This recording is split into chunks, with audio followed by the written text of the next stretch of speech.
आप जो याद करते हैं वह याद नहीं होता, बार बार पढ़ते हैं फिर भी याद नहीं होता है। आप किताबें नोट्स सामने खोल कर रखते हैं, कुछ देर तक तो आपका ध्यान उस पर रहता है, लेकिन कुछ ही देर के बाद आप अपनी फैमिली के बारे में, दोस्त के बारे में या ऐसी कोई चीज़ जिससे आप ज़्यादा लगाव रखते हैं उसके बारे में आप सोचने लगते हैं।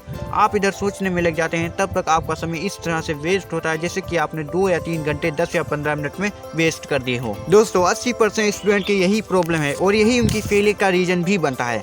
दोस्तों दूसरी सबसे बड़ी प्रॉब्लम यह है कि वह जो भी याद करते हैं उसे 10 या 15 मिनट के बाद भूल जाते हैं।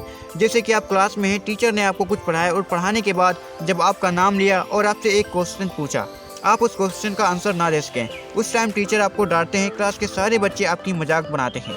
तो ऐसे में आप मायूस हो जाते हैं और आपका कॉन्फिडेंस लेवल बिल्कुल जीरो हो जाता है। धीरे धीरे आपका पूरा साल इसी में गुजर जाता है, लेकिन आपको यही नहीं समझ में आता है कि मैं कैसे पढ़ाई करूं, क्योंकि दोस्तों उस टाइम आपको चाहिए कि आप अपनी नेगेटिव सोच को पॉजिटिव सोच में बदलें। दूसरी प्रॉब्लम यह होती है कि आपका कॉन्फिडेंस लेवल बिल्कुल जीरो हो जाता है। दोस्तों इन्हीं दोनों चीज़ों की वजह से, नंबर 1 नेगेटिव सोच, नंबर 2 कॉन्फिडेंस लेवल का जीरो होना, आप इस दलदल में फंसे रहते हैं और आपको लगता है कि मैं कुछ नहीं कर पाऊंगा। तो दोस्तों सबसे पहले आप अपनी नेगेटिव सोच को पॉजिटिव में बदलें।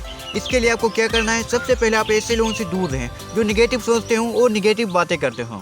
ऐसे लोगों से आप बिल्कुल भी दूर रहें। आप दोस्ती ऐसे लोगों से करें जो पॉजिटिव सोचते हों, अच्छी बातें करते हों, पढ़ने में अच्छे हों। दोस्तों आप यही सोच रहे होंगे कि इससे मेरा क्या फ़ायदा होगा।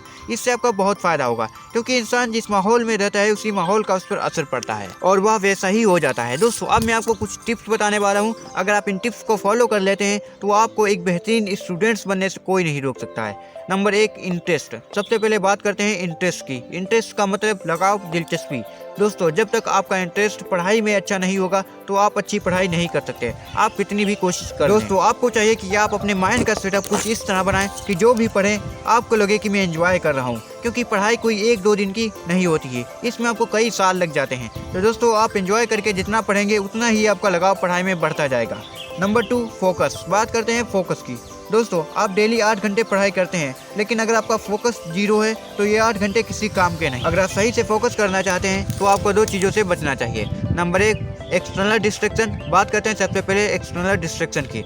जैसे कि आप पढ़ाई कर रहे हैं, आपका फ़ोन आपके पास टेबल पर रखा है और उसमें किसी वीडियो या किसी रील्स की नोटिफिकेशन आ गई और आपने क्लिक कर दिया। कितना भी कम टाइम जाए आपका फिर भी 10 या 15 मिनट तो चला ही जाएगा। एक्सटर्नल डिस्ट्रैक्शन से बचने के लिए आपको अपने फ़ोन की नोटिफिकेशन बंद कर देनी चाहिए। और अगर आप रूम में पढ़ाई करते हैं तो आप रूम का गेट बंद कर सकते हैं, इससे आपका बाहरी डिस्ट्रैक्शन बिल्कुल बंद हो जाएगा। Number 2 internal distraction. कई बार दोस्तों ऐसा होता है कि आप चुपचाप पढ़ाई कर रहे हैं और आपको कोई भी बाहरी डिस्ट्रैक्शन नहीं होता है, लेकिन जो आपके अंदर इंटरनल डिस्ट्रैक्शन होता है वह आपकी पढ़ाई में ब्रेकर की तरह काम करता है। दोस्तों आपने रोड पर ब्रेकर तो देखा ही होगा। तो दोस्तों इसी तरह जब आप पढ़ाई करते हो उस वक्त आपके अंदर बहुत ज़्यादा ख्यालात आने लगते हैं, आप उनमें पड़ जाते हैं। दोस्तों इन ख्यालात से आप कैसे बचें? सबसे पहली बात तो ये है कि आप बिल्कुल फ्रेश माइंड के साथ पढ़ने बैठें। पढ़ाई करने से पहले 10 या 15 मिनट तक पढ़ाई के बारे में डिस्कस कर लें।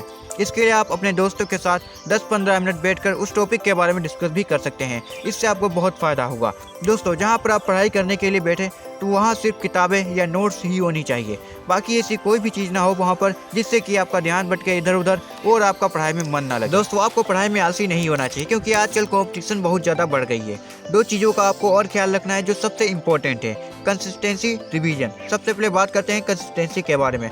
आपके माइंड में भी यही ख्याल आ रहा होगा कि कंसिस्टेंसी क्या है। जो भी आप काम करते हैं अगर आप उसे लगातार करते हैं तो उसे कंसिस्टेंसी कहते हैं।